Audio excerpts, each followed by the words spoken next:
На швейной фабрике сейчас работает более 300 жительниц Кызылкии. Для работниц предусмотрено горячее питание и развоз. В основном здесь работают молодые девушки, которые вернулись на родину из трудовой миграции.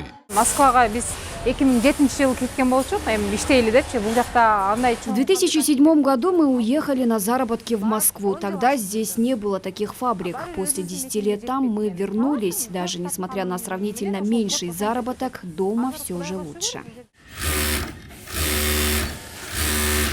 В регионе нет крупных фабрик и заводов, а открытие этого предприятия стало большим событием для местных жителей. Теперь для жительниц Кызылкии и ближайших населенных пунктов появилась хорошая возможность для заработка. Как отмечают сотрудники предприятия, зарплату выдают вовремя, а желающих работать на фабрике достаточно много. 214 тысяч долларов профинансировала международная организация. 260 тысяч долларов вложили мы сами. На эти деньги мы купили швейное оборудование.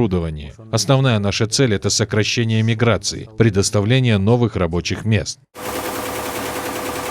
В день на фабрике выпускают от 20 до 30 тысяч изделий, большая часть уходит на экспорт в страны СНГ. С недавних пор начали экспортировать в Германию. В ближайшее время планируется увеличить количество рабочих мест в 2 раза. Сейчас на фабрике имеется 500 рабочих мест.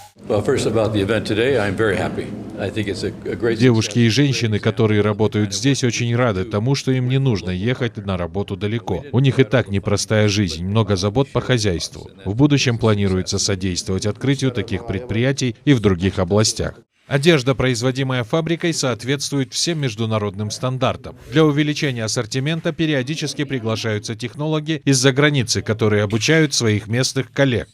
Нурбек Иманов, Рыскельде Ахматалиулу, Бекджан Токтосунов, Алато 24.